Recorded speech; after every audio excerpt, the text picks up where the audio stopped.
زل الف نتر ونا سپری ایمان لرما پر مدنی جانان. السلام علیکم ورحمت الله وبرکاته. ورور پختنه کړی د چې زه په خوب کې ماران ډور ګور دي کې اشاره وي شیطانی وساوسو طرف ته.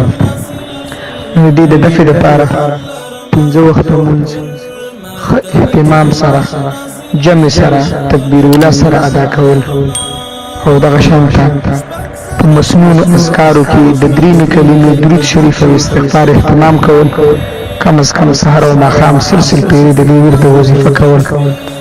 او چې کله ویده کېږي د هغې نه مخکې اخري دو سورتونه آیت الکرسي او هغه مسنونه دعا اللهم بسمک اموت و احیا حد اقل دومره اذکار هم چې کوي انشاءالله العزیز ته به دغه شانته خراب خوبونه نه ګوري، ښکلي ښایسته خوبونه به ګوري انشاءالله. السلام علیکم ورحمت الله.